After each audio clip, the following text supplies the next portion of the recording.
예, 그만 주셔도 될 것 같은데. 예, 5시간 걸렸습니다. 이제 한 4시간 정도면 오는 거리를 내비를 놓쳐갖고 1시간 더 뺑뺑 돌아서 왔습니다. 예, 강 목사님, 강용광 목사님 만나고 싶은 마음에, 또 동광교회 성도님 여러분들을 만나고 싶은 마음에 하나도 안 힘들었습니다. 말씀 전하겠습니다. 예, 오늘 이제 구약 사건에 있는 내용들을 제가 몇 가지 이제 소개하려고 합니다. 지금 금요철야에 나오신 여러분들이라면은 보통 한 10년 이상 신앙생활 해오셨을 거잖아요. 길게는 20년, 더 오래 되신 분들도 계시겠죠.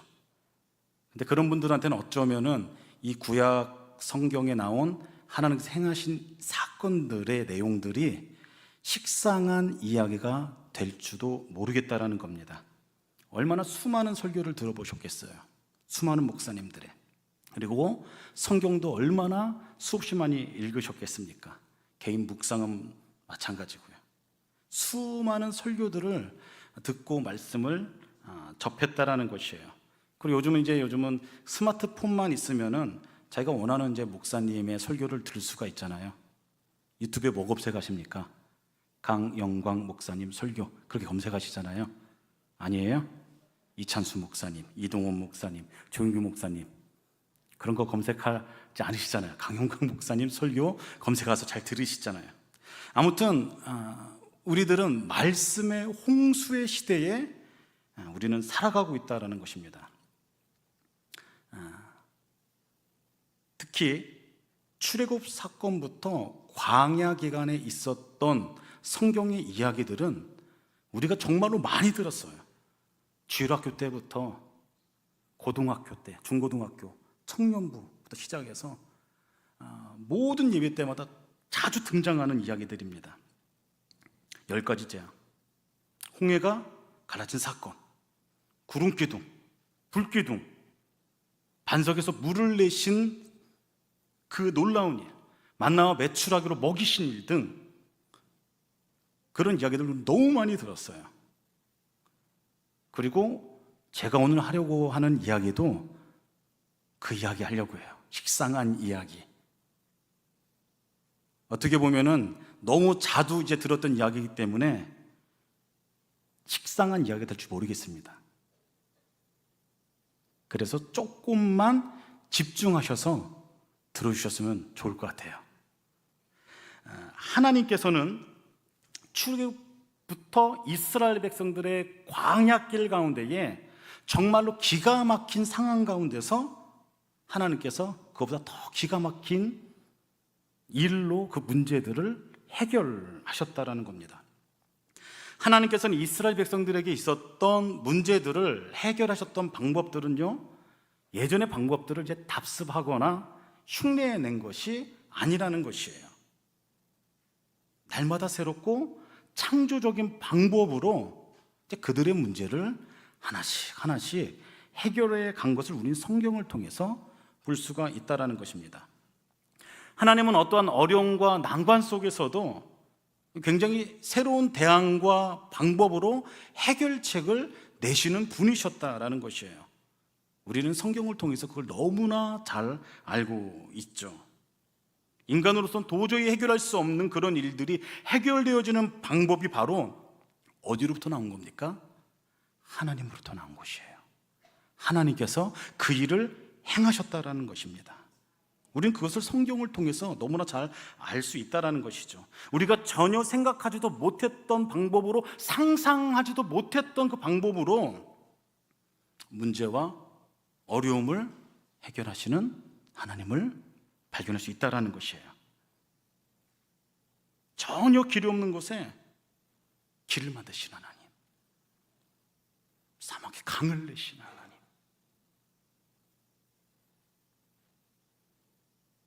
여러분들이 수없이 자주 들었던 그 이야기들이 출애굽기에 기록되어져 있어요. 이스라엘 백성들의 역사도 마찬가지지만 이 시대를 살아가는 우리들의 인생사례도 마찬가지죠. 앞에 강해 보입니다.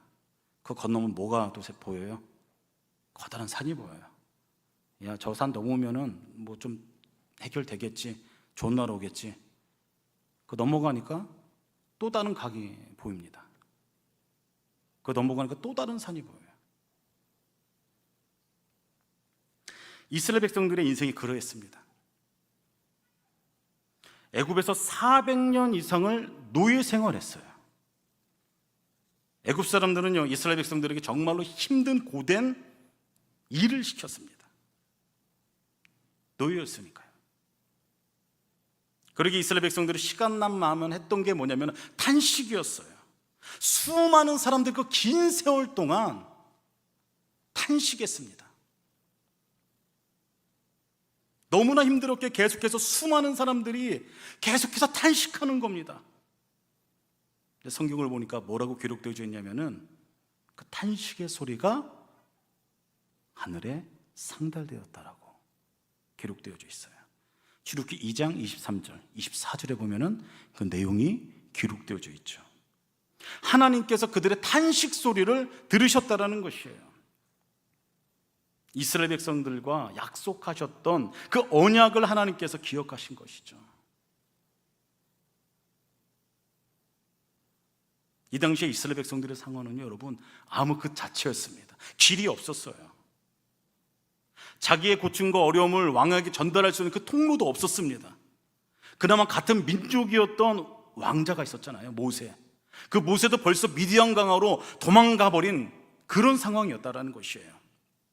성경을 보십시오. 출애굽기 2장 23절과 24절의 내용은요, 모세가 사고를 치고 미디안 광야로 도망간 이후의 내용을 기록하고 있어요. 고된 노동으로 부르짖는데 하나님께서 그걸 들으셨다, 그 내용이거든요. 한번 생각해 보십시오. 노예였던 이스라엘 백성들이 탄식하면서 그들이 바랬던 것이 무엇이었을까요? 하나님 해방시켜 주세요. 하나님 우리를 자유케 해주세요. 그걸 기대했을까요? 그걸 원했을까요? 아니에요. 하나님 우리 너무 괴롭습니다. 힘듭니다. 조금이라도 힘든 이 노동의 일을 좀 줄여주세요. 그건 아니었을까요? 그들이 그들의 절망적인 상황에서 이것만 이뤘으면 좋겠다, 이게 큰 소망이고 이게 그들의 바람이었을 것입니다. 그런데 그들의 삶 안에는 그들의 문제를 해결받을 것 같은 그런 조짐이나 징조가 전혀 없었다라는 것입니다. 아무런 희망도 없었던 그때 하나님께서는요, 아무도 생각하지 않았던 새로운 방법으로 그들의 문제를 해결하셨다라는 것입니다. 그 방법이 뭐예요? 모세 불러들인 거예요. 모세. 누가 이런 방법을 생각해냈겠어요? 하나님이 그렇게 하셨다라는 것이에요. 모세는 한때 애굽에서 잘 나가던 왕조였습니다. 그랬던 그가 자기 민족을 위해서 자기 힘으로 뭔가를 해보겠다고 시도하지 않습니까? 그러다가 실수하죠. 애굽 사람이 가장 증오하던 목축을 하며 40년의 광야 생활로 들어가요. 모세가 어떤 마음으로 그 일을 했겠습니까? 언젠가는 하나님께서 나를 사용하실 거야, 반드시 그렇게 하실 거야, 그런 기대감을 가지고 살아갔을 거야? 아니에요. 모세는 다 포기했어요. 이제는 끝이다, 생각도 안 했습니다. 그런데 하나님께서는 다 포기한 모세를 다시 부르시죠. 그리고 그냥 노역을 조금 덜어주기를 바라는 이스라엘 백성들에게 전혀 새로운 방법으로 그들을 구원해 내십니다. 그들의 문제를 해결해 주셨다는 것이에요. 인간이 생각할 수 없었던 놀라운 대안으로 그들의 문제를 해결해 주셨다는 것이에요. 하나님은 모세가 바로 앞에 갈 수밖에 없었던 그런 상황으로 몰고 가시죠. 그리고 모세는 바로 앞에 갑니다. 여러분, 바로의 입장을 한번 생각해 보십시오. 얼마나 당황스럽겠어요? 황당했겠어요? 얼마나 웃기겠습니까? 40년 전에 왕자 자리 버리고 자기 민족도 버리고 자기 목숨 살고자 모세가 도망갑니다. 그랬던 모세가 어느 날 갑자기 지팡이 하나 들고 나타나서 하는 말이 내 백성 내놔라. 그거 들으니까 얼마나 이 바로왕이 기가 막혔겠어요. 근데 사실상 이건 현실적으로 들을 수 없는 얘기거든요. 왜냐면은 그 말은 애굽의 모든 노동력을 하루아침에 다 달라라는 얘기예요. 바로가 그 말을 순순히 들을 일이 없다라는 것입니다. 모세가 그 자리에서 죽지 않은 것만으로 다행이에요. 근데 하나님께서 모세를 통해서 10가지 재앙을 내리시죠. 마지막 10번째 재앙이 뭐예요? 애굽에 있는 모든 초태생 장자나 가축들의 첫 새끼들은 다 죽는 겁니다. 누가 그것을 생각해냈겠어요? 하나님께서 계획하시고 하나님께서 그렇게 실행하셨다라는 것이에요. 이 사건이 있순에 바로는 혼쭐이 나고 모세를 다시 불러들여요. 그리고 모세의 부탁을 전부 다 들어줍니다. 그리고 애굽을 떠나라, 그렇게 이야기해요. 이스라엘 백성들의 구하는 그 모든 것들을, 필요한 모든 것들을 다 허락해 줍니다. 옷이 필요하면 옷도 줬고요, 손에 있던 금가락까지 그것을 다 빼줬어요. 그리고 출애굽을 하게 됩니다. 그 내용이 출애굽기 12장 31절에서 36절에 기록되어 있어요. 이 출애굽 사건은 인류 역사상 그 당시에 그 누구도 생각하지 못했던 사건이고 그 누구도 계획하거나 상상하지 못했던 사건이라는 것입니다. 놀라운 사건이에요. 하나님께서 직접 개입하셔서 이루신 일인 것이죠. 그 사건이 바로 출애굽 사건입니다. 이스라엘 백성들은 단순히 노역에 대한 괴로움으로 인해서 탄식했는데 하나님께서는 10가지 재앙을 통해서 출애굽이라는 놀라운 해결책을 내셨다라는 것입니다. 노동을 줄여주는 게 아니라 아예 이스라엘 백성들을 해방시켜 버리셨다라는 것이에요. 너무 많이 들어서 식상하죠, 여러분. 근데 여러분, 우리가 성경을 볼 때는 당시 이스라엘 백성들의 입장으로 이것을 늘 생각하고 묵상을 해야 된다는 것이에요. 얼마나 기가 막힌 일입니까? 얼마나 놀라운 일이에요. 그 후의 일이에요. 이스라엘 백성들은 가축들과 많은 재물들과 식구들을 데리고 나갔어요. 근데 문제가 뭐예요? 갈 바를 알지 못했다라는 것입니다. 어디로 가야 될지 몰랐다라는 것이에요. 그런 이스라엘 백성들을 하나님께서 어떻게 인도하세요? 출애굽기 13장을 보면 낮에는 뭘로요? 구름기둥, 밤에는 뭘로요? 불기둥으로 인도하셨어요. 여러분, 우리 이 스토리 너무 잘 알잖아요. 그렇지 않습니까? 구름기둥, 불기둥 너무 많이 들었어요. 익숙합니다. 근데 여러분, 이 사건을 이제 막 출애굽한 그 백성들 입장에서 여러분 한번 생각해 보십시오. 그들이 구름기둥을 생각하긴 했을까요? 불기둥을 상상은 했을까요? 아니요. 아무도 상상하지 못했던 일입니다. 하나님께서 갈 길을 모르는 이스라엘 백성들에게 아무도 생각하지 못했던 그 방법으로 해결책을 내놓으셨다라는 것이에요. 그 부분입니까? 이스라엘 백성들은 더 큰 위기에 몰리게 되죠. 더 큰 위기에 직면하게 됩니다.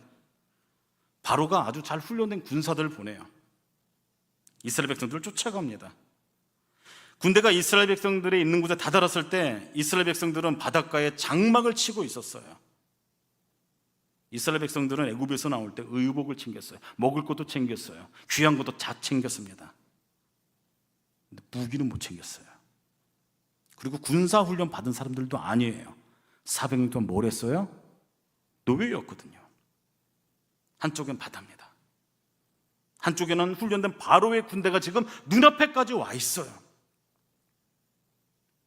이스라엘 백성들이 마음이 어떻겠어요?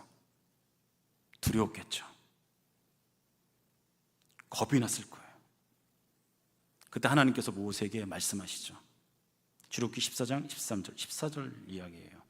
두려워하지 말아라. 가만히 서서 하나님의 구원하심을 보아라. 여호와께서 너희를 위하여 싸우리니 뭐라고요? 너희는 가만히 있을지어다. 이 상황에서 여러분, 이 모세의 말을 듣고 백성이 뭘 상상했겠습니까? 뭘 상상했겠어요? 바다가 갈라지는 것, 상상했을까요? 그것을 기대했을까요? 어떻게 그런 것을 생각할 수가 있겠습니까? 모세를 통해서 하나님께서 너희를 위하여 싸우겠다라고 말씀하시고 너희는 좀 가만히 있어 그렇게 말씀하시는데, 보이는 것은 없고 되어지는 것은 없는 상황에서 하나님께서 어떻게 해결하십니까? 바다를 가르세요. 그리고 바다 한가운데 마른 길을 내십니다. 이 사건을 성경에 우리 얼마나 많이 들었습니까? 수백 번, 수천 번 들었을 거예요. 그런데 이스라엘 백성들 입장에서는 이 사건이 지금 상상하지도 못하는 일이라는 것입니다. 근데 여러분, 이 일을 누가 생각해내신 겁니까? 하나님이 그렇게 하셨다라는 거예요. 여러분, 이 일이 쉬운 거예요? 여러분, 이 일이 아무렇지도 않은 일입니까? 오직 하나님만이 할 수 있는 일이에요. 하나님의 역사죠. 전능하신 하나님께서 이스라엘 백성들에게 그렇게 놀라운 일을 행하신 것입니다. 전적인 하나님의 은혜인 것이죠. 이후에 광야길 가운데 수많은 사건들을 보십시오. 전부 다 상상하지 못한 일들로 이스라엘 백성들 가운데 행했다라는 것입니다. 만나와 메추라기 사건, 반석에서 물이 나오는 사건. 근데 여러분, 이 놀라운 사건들이 출애굽 사건에만 있나요? 아니에요. 성경을 보면 이곳저곳에 하나님의 역사하심의 그 현장이 기록되어져 있다는 것입니다. 오늘 본문 말씀도 마찬가지입니다. 이사야서 말씀을 통하여서 광야길 같은 인생길에서 하나님의 우리를 향한, 이스라엘 백성들을 향한 그 마음이 기록되어져 있다는 겁니다. 여러분, 출애굽 사건과 광야 사건과 이 이사야서 말씀이 기록된 시기는 그 차이가 좀 큽니다. 시간적으로 한참 이후의 일이에요. 주전 1450년이 출애굽 시기입니다. 주전 690년경이 이사야서 43장의 내용이 그런 이제 기록된 배경의 시기라는 것이에요. 그런데 이사야서 말씀이, 이런 말씀이 기록되어져 있다는 것입니다. 14장 15절부터 보시면요, 하나님 자신을 소개하세요. 나는 창조자다. 난 거룩한 자고 너희의 왕이다. 예전에도 그랬고 지금도 그러하다. 말씀을 이제 요약해서 얘기하면 그런 말씀입니다. 그리고 하나님께서 계속해서 말씀하세요. 16절 17절을 보면 하나님께서는 예전에 행하셨던 일들을, 이스라엘 백성들을 행하셨던 일들을 다시 한번 언급하시죠. 무슨 사건이냐면은 홍해 사건을 말씀하는 거예요. 홍해 사건을. 그리고 그 다음에 18절 20절에 그렇게 말씀하시잖아요. 너희는 이전 것들을 기억하지 말며 옛날 일을 생각하지 말아라. 나를 옛날의 추억의 하나님으로 생각하지 말아라.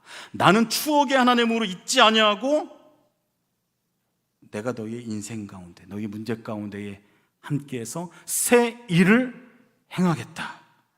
그렇게 말씀하는 겁니다. 출애굽 사건이 지나고 수백 년이 흘러서 이사야, 이 말씀 가운데 다시 한번 말씀하는 거예요.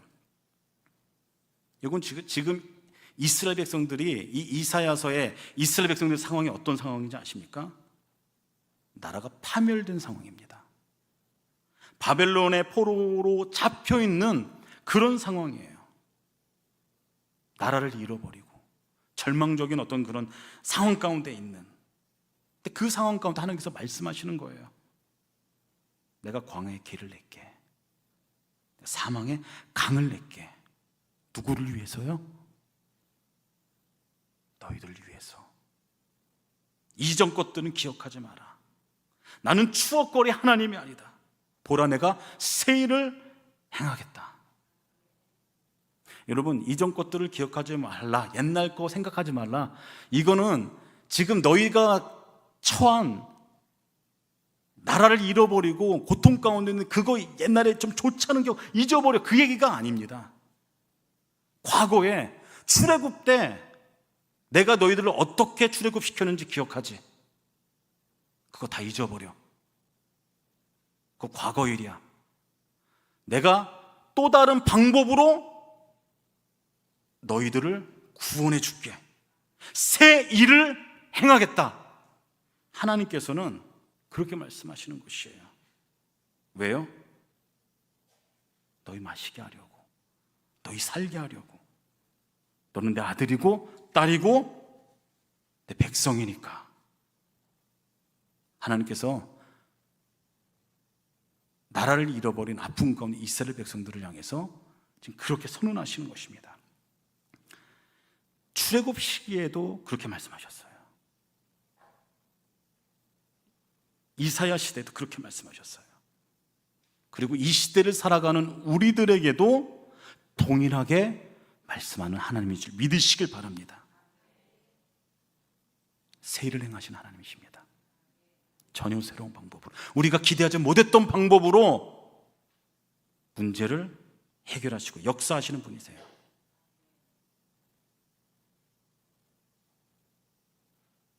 성경에서는 두려워하지 말라라는 말씀 참 많이 기록되어 있어요.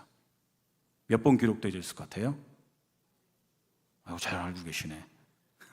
365번입니다. 그 얘기는 뭐예요? 1년 내내 두려워하지 말아라. 그 얘기 아닙니까?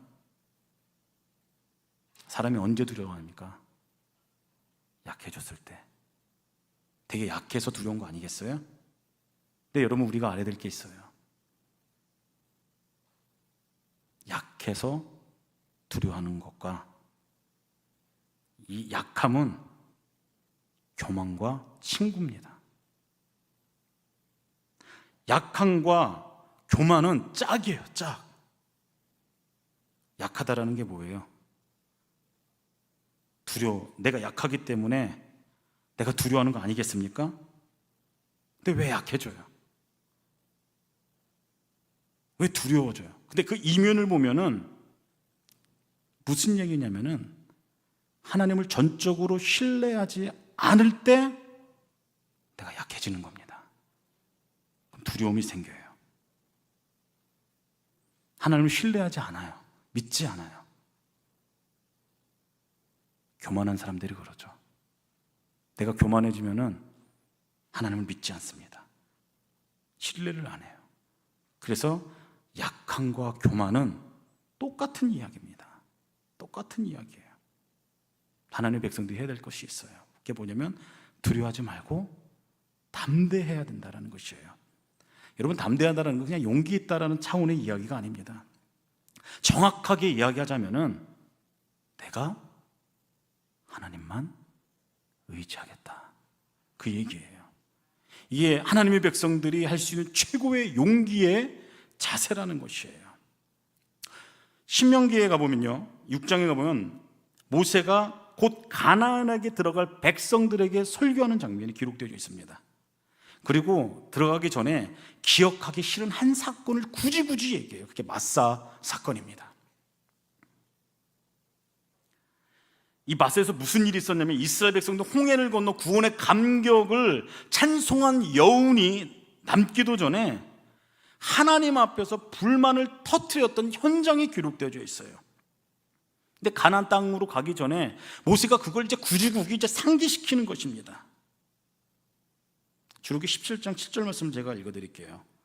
그가 곧 그 이름을 마사 또 무리바라 불렀으니 이는 이스라엘 자손이 다투었으며 또는 그들이 여호와를 시험하여 이르기를 여호와께서 우리 중에 계신가 안 계신가 하였음이더라. 그렇게 기록하고 있습니다. 물 때문에 물이 없어서 막 목말라갖고 이스라엘 백성들이 원망하고 불망했던 그 사건이에요. 근데 여러분 보십시오. 문제가 물의 문제가 아니라 뭐가 문제라고 이야기하고 있어요? 너희들의 신앙의 문제다. 근본적인 신앙의 문제다라고 그렇게 이야기하고 있어요. 여호와께서 우리 중에 계신가 아닌가 의심이 되었다. 물의 문제예요? 신앙의 문제예요? 신앙의 문제라는 것입니다. 여러분, 이 불만을 터뜨린 위치가 어디입니까? 한번 생각해 보세요. 자, 1번 애굽, 2번 광야, 3번 가나안 어디예요? 헷갈리세요? 광야잖아요. 광야. 2번이잖아요. 광야. 답은 2번이에요. 이들은 지금 광야에 있어요. 애굽에서 지금 나온 상황입니다. 광야에서 어디로 가야 돼요? 가나안으로 가야 돼요. 그런데 광야를 지나면서 그 한복판에 광야를 지나면 물이 없는 상황입니다. 광야는 성경에서 여러분 두렵고 무서운 곳으로 표현되어 있어요. 여러분 숫자도 10명, 20명, 200명 그 정도가 아니에요. 200만이라는 엄청 거대한 집단이 하나님의 섭리와 은혜가 아니고서는 움직일 수 없는 상황이에요. 근데 물이 없는 상황입니다. 문자로 그냥 보니까 우리는 그냥 그런가 보다 하죠. 수없이 많이 들었으니까. 한번 생각해 보십시오. 상상해 보세요. 이 당시에 그런 이스라엘 백성들의 상황을 얼마나 아수라장이고 혼란스럽겠었어요. 사막길 걸어보셨나요 혹시요? 걸어가 봤습니다 한번. 성수를 가면서 사막길을 걸어봤는데 못하겠더라고요. 진짜 힘들어요. 그래서 이 이스라엘 백성들이 모세에게 지금 돌 던지게 지금 생겼어요. 그런 상황을 성경에서는 정확하게 이렇게 진단합니다. 그들이 여호와를 시험하여 이르기를 여호와께서 우리 중에 계신가 안 계신가 하였으므로. 뭐에다 문제입니까? 하나님을 의지하느냐 하나님을 의지하지 않느냐의 싸움이었다라는 것이에요. 우리들의 신앙의 요정도 마찬가지예요. 광야 같은 인생길 걸으면서 우리가 그분을 의지하느냐 의지하지 않느냐, 우리는 그 문제로 늘 고민하고 싸워야 된다는 것입니다. 그래서 신앙생활은요 여러분, 내가 하나님의 말씀에 순종하느냐 순종하지 않느냐 그 문제라는 것이에요. 신앙생활은 하나님 의지하고 그 말씀 앞에 순종하는 것, 그것을 이야기하고 있다는 것입니다. 근데 출애굽한 이스라엘 백성들은 광야에서 어디하고 자꾸 비교합니까? 가나안 땅을 기대를 해야죠. 가나안 땅을 바라봐야죠. 자꾸 애굽하고 비교하는 것이에요. 그들의 의식 깊은 곳에서는 그래도 애굽에 있을 때는 먹고 사는 문제 갖다 걱정 안 했잖아. 차라리 거기 따라 물 걱정 안 했을 텐데, 먹을 거 걱정 안 했을 텐데. 지금 이스라엘 백성들이 10가지 장 다 봤어요. 홍해도 갈라지는 거 다 봤어요. 구름 기둥도 봤어요. 불 기둥도 지금 경험했어요. 그런데도 광야에 물 없다고 하나님 계신가 안 계신가, 차라리 애굽에 있을 때가 더 낫지 않은가, 그거 가지고 지금 고민하고 있다는 것이에요. 우리들도 마찬가지입니다. 오늘이라는 현실과 세상과 비교하느냐, 아니면 하나님 나라와 비교하느냐.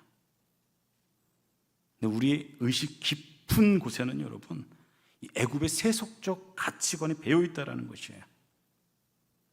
그래서 불평하는 겁니다. 그래서 불만이 많은 거예요. 야, 예수 믿는 게 겨우 이 정도인가? 예수 믿고 안 믿고 차이가 도대체 뭐지? 야, 예수 믿어도 이거 똑같은데, 병들고 고난당하고 고생하는데 이거 차라리 이거 안 믿는 게 나을 것 같은데. 자꾸 불평의 밑바닥에 잣대를 애굽 쪽에, 세상에 갖다 대는 것이에요. 여러분, 그래서 성도들의 삶을 여러분 그래서 믿음의 삶이라고 하는 것입니다. 광야 같은 인생길에서 애국과 비교하는 것이 아니라 하나님 나라에 초점을 맞추고 거기에 가치를 두고 살아가는 인생이 되어야 한다라는 것이에요. 그럼 원망 안 합니다. 아무리 힘들어도 원망 안 해요. 제가 개척한 지 5년 됐습니다. 몇 년 안 된 것 같은데 시간이 참 빨라요. 5년이란 세월 동안 별의별 일들이 다 있었습니다. 하나님, 제가 불타는 마음으로 개척을 하겠습니다. 그렇게 개척한 것 같아요? 전혀 아닙니다. 어쩔 수 없어서 하나님 그 상황을 이렇게 몰고 가셔갖고 개척을 했어요. 개척을 하고 나서 3년 동안 이사를 6번 다녔습니다. 자세하게 말씀 안 드릴게요. 예. 지금 놀 곳이 없어갖고 걱정하는데, 마침에 이제 그 부산에 동일교회 있죠. 그 동일교회 도움을 받아 개척한 동일교회 당지에도 있습니다. 아마 잘 아실 거예요. 아시는 분들은. 지금 한 5천 명 정도 모이는 당지대 가장 큰 교회입니다. 거기 사택이 좀 많이 있어갖고 남는 곳에 짐을 넣어놨어요. 3년 동안. 그리고 이제 여러 가지 상황으로 인해서 6번 이사했어요. 교회를 개척했습니다. 5년 전이면 무슨 일이 있었어요? 코로나가 터지고 1년이 지난 시점에 개척을 했는데, 당진이라는 지역은 아직까지 확진자가 없었던 지역이에요. 근데 이제 제가 개척을 하고 설립 예배가 1월 달에 잡아놨는데, 드리기로 했는데 확산이 된 거예요. 몇 달을 미뤘습니다. 개척을 했어요. 정말로 많은 일들이 있었습니다. 지금까지 저는 사례비를 안 받았습니다. 받을 수도 없었고요. 그리고 이제 개척 초반에 나는 사례비를 받지 않아도 3군데를 선교하겠습니다. 그래서 개척교회가 아무것도 없는 그런 상황에서 3년간을 3분의 선교사님들을 돕기를 시작했습니다. 속으로 생각했죠. 하나님, 저 이 정도면 잘하는 거 아닙니까? 처음에 2분 오시고 또 1분 오시고 또 1분 오셔갖고 한 2년 동안은 코로나 기간인데 감사하게도 평균적으로 한 30-40명 예배를 모여서 드린 것 같아요. 그래서 많이 모일 때는 한 60-70명 정도 그렇게까지 이제 성장을 했습니다. 근데 그런 상황에서 이제 핵심적인 이제 교회 분들이 이제 갑자기 암에 걸려서 돌아가시기도 하고, 무슨 개척을 했는데 이제 주례를 이런 거를 좀 해야 되는데 장례를 진짜 많이 했어요. 그리고 결정적으로 2년차 되던 때에 이제 저희 부모님도 이제 저희 교회에 출석을 하셨거든요. 어머니께서 갑자기 뇌경색으로 돌아가셨어요. 이제 부목생활 오래 하다 보면 이제 반의사입니다. 그래서 제 딴에는 계산을 했죠. 이게 타이밍만 잘 맞추면 살 수 있다. 그래서 빨리 서울로 모셔가서 시술을 받게 하셨어요. 그리고 시술도 잘 됐습니다. 나중에 의료 기록을 보니까 100% 관통됐다라고, 뚫렸다라고 적혀 있어요. 근데 이 시술이 30% 정도 뇌출혈의 위험 있는 시술이었습니다. 하나님께서 함께 하시면 될 거야. 어떻게 됐을까요?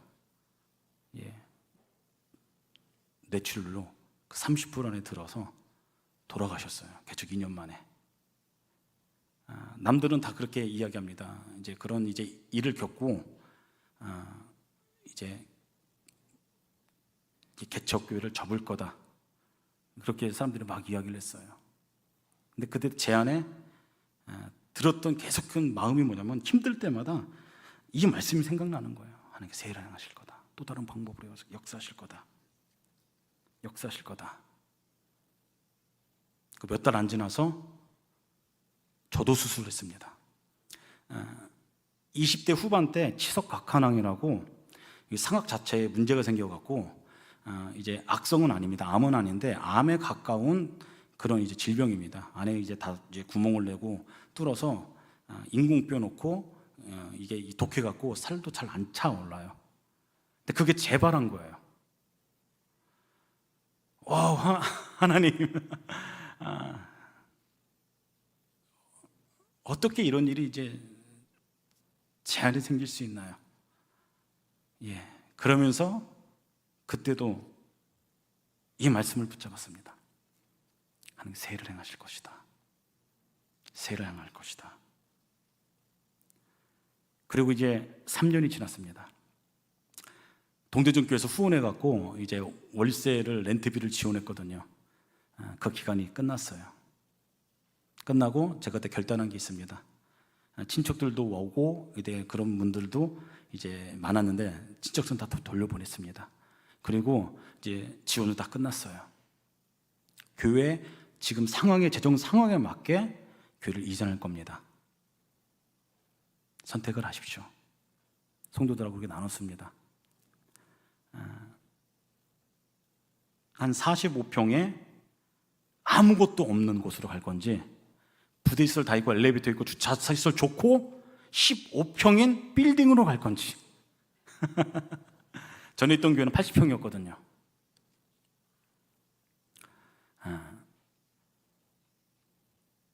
많은 분들이 다 떠나갔습니다. 4가정 오셨어요. 어디로 갔을까요? 빌딩으로 갔습니다. 잘 모르시는 분들은 저를 전혀 잘 모르시는, 이제 충청 지방인데 전주 지방에 있는 목사님, 선배 목사님인데 그렇게 소문이 왔대요. 제가 빌딩에서 목회한다고. 그러고 2년이 지났어요. 그때마다 저는 이 말씀을 붙잡아 힘들 때마다 하나님 세일을 행하실 것이다. 내년엔 더 힘들 수도 있어요. 제 인생이, 제 목회 여정이. 제가 예언 하나 할게요. 여러분들도 힘든 일 많으시죠? 더 힘들 수도 있습니다. 그때 우리 어떻게 해야 돼요? 세일을 행하시는 하나님을 바라봐야 돼요. 신뢰를 해야 돼요. 그것 외엔 답이 없습니다. 그럼 하나님께서 하나님의 방법으로 하나님의 때에 역사하세요. 전 내년에도 기대가 돼요. 어떤 힘든 일이 있어도, 역경이 와도, 고난이 와도 세일을 향하시는 하나님께서 내 안에 역사하신 분이기 때문에 우리 가정 가운데, 여러분들의 가정 가운데, 벌써 80주년이나 되셨어요? 교회 역사가? 와, 진짜 대단합니다. 80년 동안 역사였던 그 하나님께서 내년에 동강교회가 어떻게 역사하실지, 저희 세운교회도 마찬가지고요. 세일을 행하시는 하나님을 전적으로 신뢰하십시오. 제가 말씀 붙잡으면서 불렀던 찬양이 있어요. 그 찬 같이 나누고 기도하는 시간 갖도록 하겠습니다.